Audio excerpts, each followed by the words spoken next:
What is going on? As I have my hand sanitizer here with all this coronavirus. Jeez. Coronavirus. Anyway, we're on to NWA, the Circled Square. Episodes 2 and 3. And, folks, episodes 2 and 3, memorable ones. Couple of thoughts that I wanted to share with you for episodes 2 and 3. As far as episode 2, coming into Circled Square, we kind of learned that it's not necessarily, you're not always going to have, not necessarily going to see the younger talent, as we see in episode 1 with the father and son duo.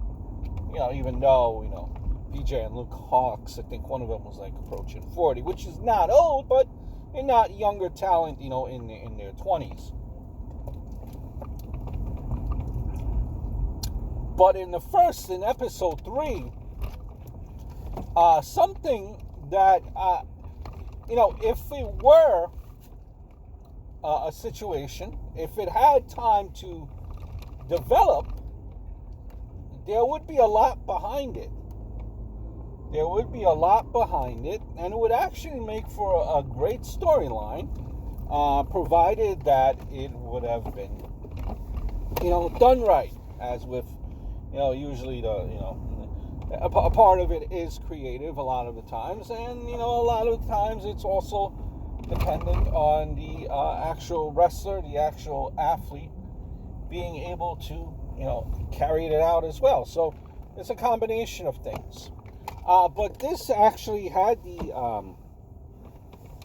storyline of. Sorry, I'm looking for something that just dropped. You had the storyline of Colby Corino, who looked up to George South as a mentor. George South knew Colby's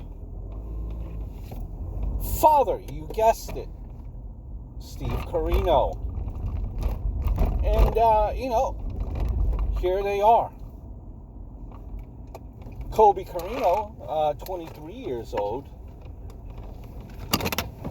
and George South, a veteran, maybe 50 some odd years old now, approaching 60. But to his credit,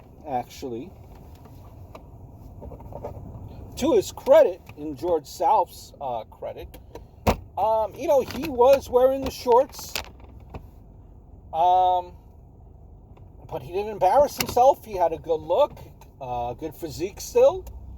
I would probably even argue better physique than Colby Corino.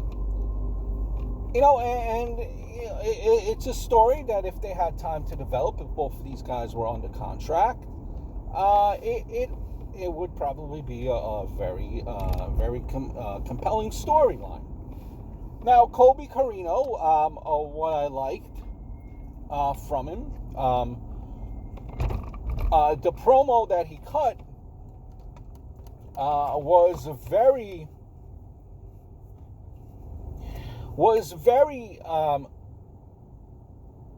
you could tell that it was the content of it was very, let's put it this way, very honest, and that he was not holding much back. Kind of laid everything out in the open. Colby Corino messed up as a younger kid, damaged his rep, trying to improve his rep now, and everything that he's doing for his son, his young kid. Could appreciate that. I'm a father as well, and you want to make your kids happy to call you dad. You're gonna do everything that you need to do to get this stuff right? So I respect that. I understand that.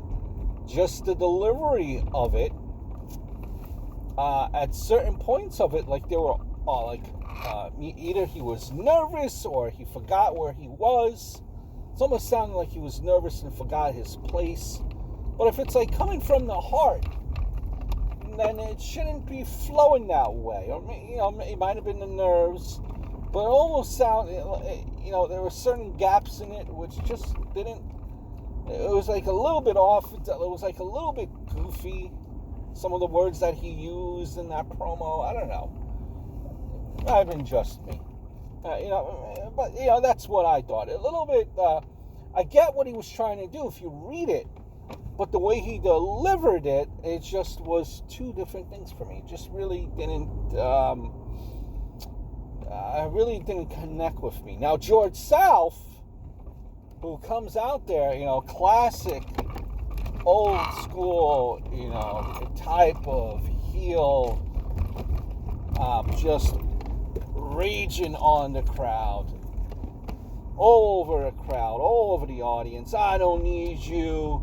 You guys, stink, or be quiet. Just a classic old school heel. And in that matchup, in that presentation of the match, he was kind of just even, he had that presence in the ring. Still made the audience know that he was a heel. Tell him to shut up, intimidating the audience, bad-mouthing them. A classic, just old school heel work. And he worked as a heel. I know it's with age, that's, he didn't do anything flashy, which would get the fans to cheer. Just worked on the body part, concentrated on the body part. That's what he was doing. Trying to being slow, methodical, just not doing anything flashy to make people cheer him, which is great.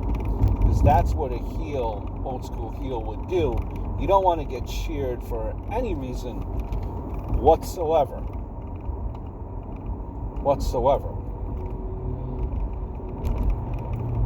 So I like that aspect of it. But, for me, he was constantly, maybe if he would have changed the tone a little bit of that promo, that he cut earlier, saying that he's gonna, that he doesn't care what he has to do, and, he's missed out on so many incarnations of NWA. He doesn't care. He's gonna do it this time for himself.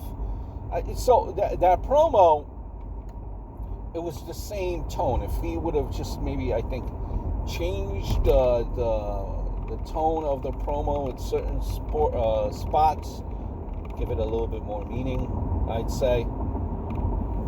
But that's just me. That's the criticism I had. And they do this.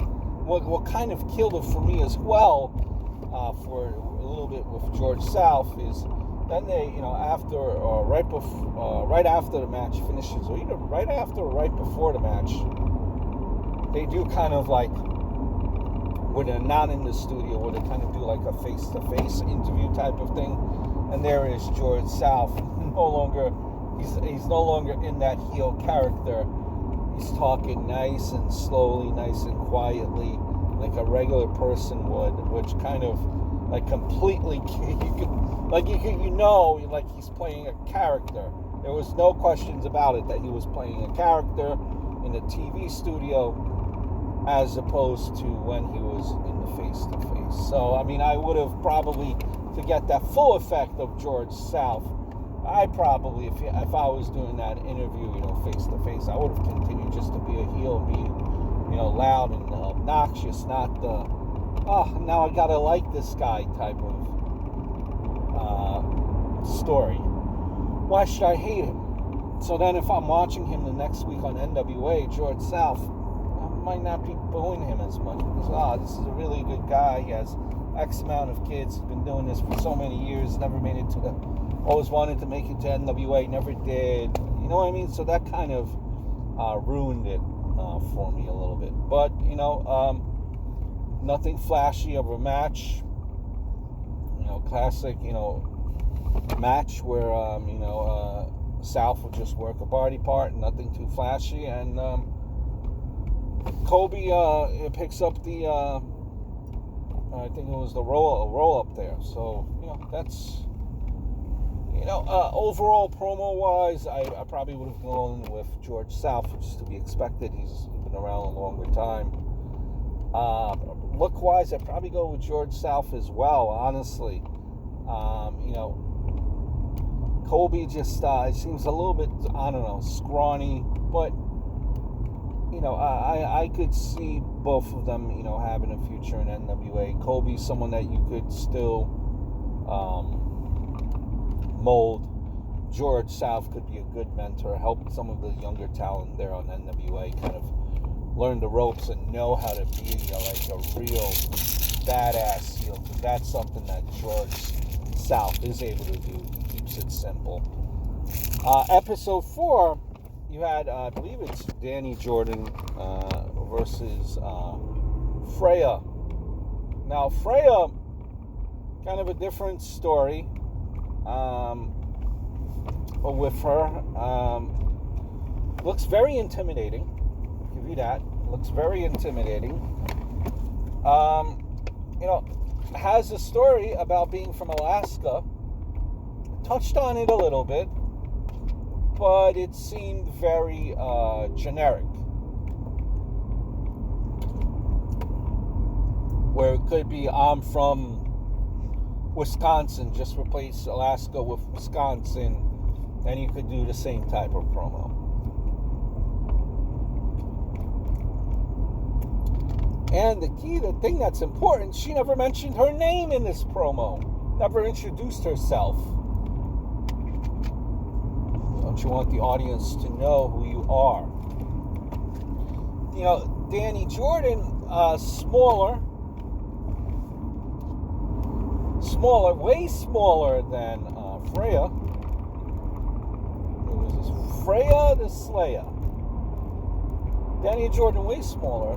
And she was playing like, now just my opinion, I don't know, like you could tell that Dani Jordyn has been doing that character for a while.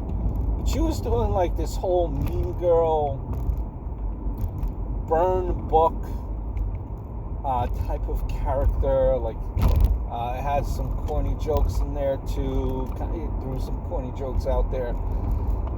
I don't know like how this, but she played it well. A burn book and mean girl thing. I think that was like early 2000s. I don't, but does anyone know what a burn book is? Mean Girls. Does anyone? Would anyone get the reference? She's way younger than me, so I guess maybe people would get the reference, but that's not something that would cater to me. That type of character, I don't think. Which is fine, because not everything has to cater towards a specific audience. But I don't know how much longevity, burn book and this type of things would last, especially the one-liners you threw out there.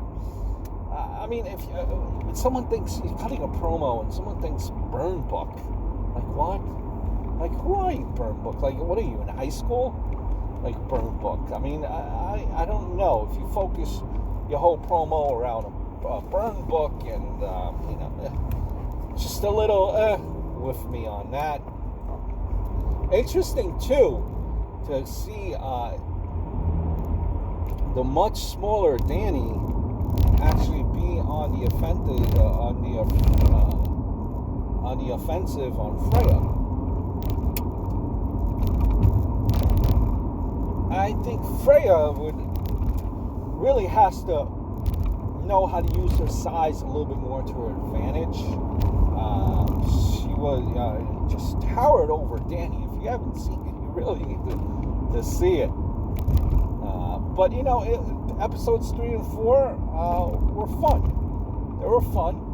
They took you out of the regular NWA power, which is, fine. It breaks it up a little bit. But the first 3 episodes of Circled Square were fun. I don't see anything wrong with them. Do make it a point to go check out the episodes, and it was good. It was good. I hope all is well, and I look forward to speaking to you guys very, very soon.